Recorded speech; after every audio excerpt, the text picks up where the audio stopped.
So anyway, just here to let you guys talk. We'll discuss and fire away whatever you want.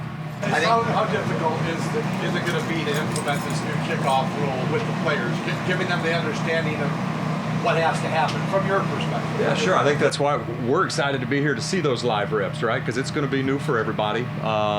They're calling it the Dynamic Kickoff rule for a reason. Lots of changes, and it's going to look unique. It's going to feel unique to everybody that's watching. Obviously, the competition committee wants to get returns back in the game. So this is our plan of attack right now, to create a safe opportunity to create a return. And we're going to use this time in preseason to figure it out ourselves a little bit. Mechanics, new progressions for us on what we're doing. From an officiating perspective, what do you see is going to be maybe the trickiest thing to officiate on this, but it is so new? Like, what are you going to be looking for the most? Well, I think in reality, once the ball's caught, we're officiating a scrimmage play, right? Now, we got to get to the ball being caught or to the return first, and so it's formation things that we're not used to, other than the kickers, for example, on a normal kick in the past. But the the setup zones, all those type things are going to be new for us and the players. The transitions are probably going to be a little bit quicker because of where they're lining up, where the ball's caught, and then the return is here. And then obviously the different touchback spots, if you will, or dead ball spots. So guys, it's going to be fun. It would seem like obviously where the ball lands is relatively easy to determine, but keep tracking whether guys leave early, or they got to wait till the ball is caught on both sides.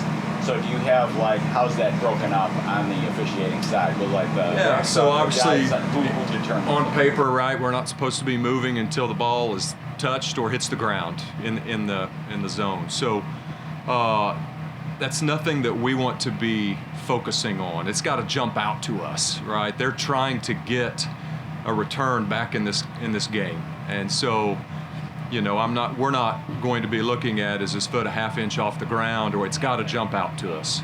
We want to see the clear and obvious, get the egregious, and if we need to make a judgment call, we will. But it's not the focus of this is, okay, you laser in on R2's front foot. Now, we're going to get there, and if it jumps out, we'll make a call. So how do you guys manage where to be? Because the 35 is a line of scrimmage, the 40 is a line of scrimmage, the 20 is now an out of bounds line, basically. The goal line's an out of bounds line, the out of bounds line. I mean, it doesn't seem that there's too many spots for the guys you have available to you on the field to make that happen. Yeah, that's right. And so, obviously our mechanics are changing with where we're lining up. If you'll see whether today or I think probably tomorrow night we're doing some kickoff work. Just the mechanics are different. And so the way we're lining up is almost going to look like a scrimmage play with the umpire coming back with me on the goal line. Our short wings are going to be up at the 20. Our deep wings are going to be up. So we have guys and gals, we have officials that are looking at specific lines as, that's maybe a primary area for them.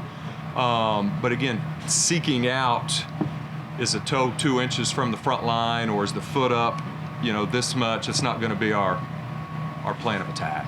But you'll see the change in where we're lining up to help with that.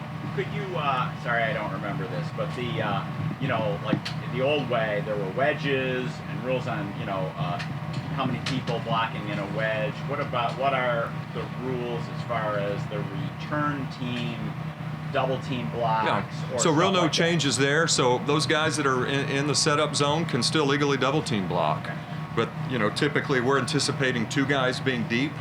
Right. The one that doesn't catch it cannot participate in a double team block, or it's just like it's been, right? It's just, so there's really no change with that. What's the challenge? What's the challenge to most NFL teams? Matt Smiley talked about this. Are going to run. They're not going to run anything that they're going to run in the regular season.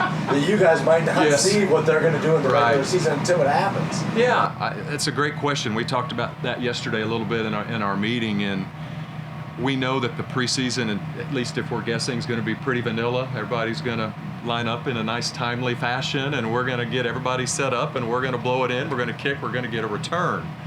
Come week one, there's going to be things we haven't seen, and so hopefully the league is very, very adamant about we're going to be evaluating this every week. What are challenges? What needs to happen? And so, if there needs to be some adjustments made or some different communication out of the office between preseason and week 1, hopefully that will take place. But you hit it. And what those are, we can speculate. We can think as officials what we need to plan for. But we understand, and we'd be foolish if we didn't realize week 1 ain't going to look like the next 3. All right, so going back to Mark's question earlier about moving early. So there's no actual signal from the officials. It's literally by sight, right? Where it can start moving after the ball's caught. Is that correct? There's no signal that he caught Correct. it. Okay. What is the penalty for leaving early? It's an illegal formation, so a 5-yard live ball. We're not going to. Okay. Yeah, live ball. Okay. So- Can you walk us through the mechanics of the kicker kicking, inclement weather, something happens where they have to have somebody or a kicking stick hold the ball? Well, I think we've changed it, so that 12th player can come out and hold the ball, Okay. right? And the rule is the way I understand it right now is he can do his job, but when that ball is kicked, he's got to move off the field, right? And so that's going to be for us. Who is that player? But if we bring that 12th So player no out, kicking stick play? I think we're going to the 12th player. Okay, no, okay, I got it. Yeah. Okay. Yes, sir. On the hip drop tackle, how challenging is that? Like, call it live. Yeah, you just said the word. So obviously we're trying to continue to make it safer for our game and our players. And so the reality is it's going to be very, very hard to check all those boxes for us in game speed, right? You've got all those elements that make it a hip drop tackle. I could see compliance having a bigger role in that than the on-field guys. Think back to the UOH rule when that came in, right? The lowering the head and the use of helmets. So for us, it's going to be 1,000% that we've seen it. We've checked all the boxes. Yes, this is a hip drop tackle. But I see compliance having a much bigger role in that than us. Do you think players will adjust quickly to that rule like they have other rules? Oof, you're asking me to think like an NFL player, and I'm nowhere near that level. But their job's to bring down a ball carrier, right? They know it's a foul, but they know other things are fouls, right? It may happen. There's not a huge amount of plays that would have qualified for that last year, if I'm not mistaken. So, for us, it's got to jump out. We've got to check those boxes in real time, or we're not going to put a flag on the field. Replays assistant, their ability to correct things on the field has been expanded, including delay of game. First of all, can you verify, because we've been told over the years that on delay of game, you guys often give a half beat when zero hits, before flagging delay of game. If that's accurate, will you call it tighter knowing replay is going to be overlooking that and maybe correcting in certain instances? Well, replay is going to help us with time running out on a quarter, Okay. not just a normal scrimmage play. Okay. Right? So the mechanic for our back judge is the same. He sees 0. Like if I'm looking at the plate, I'm the back judge. He sees 0, head to the ball, head to the snap, and if it's being snapped, then we're going to leave it alone. Okay. And I know that's sometimes a tough optic because you see it and you can Right. freeze it and all those things, but that mechanic's not changing. Why does there seem to be a difference in the length that it takes for a challenge to be determined in the NFL versus college football? A lot of speculation, right? I mean, there's so many more elements. What are we looking at once we get in there? I don't know if I have a really, really good answer for you there.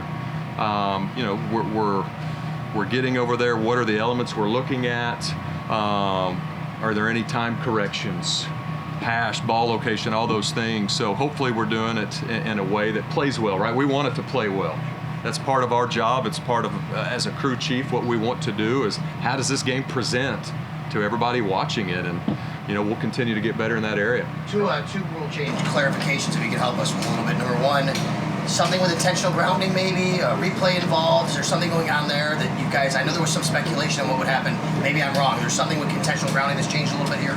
Well, the pocket can be anything out of the pocket, the ball or 1 foot, but also the replay can help us if, I think the play was Seattle-Detroit last year when we had a flag down for ING, but the quarterback was not under duress.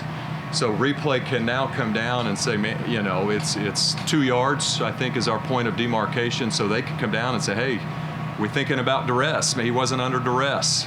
And so if I have a flag down and part of my job is to know if the quarterback's under duress or being threatened, our language is duress, they can step in with that. Okay, that's a change, right? That wasn't the case before. They can assist with that. How about Hawkeye, chain gang?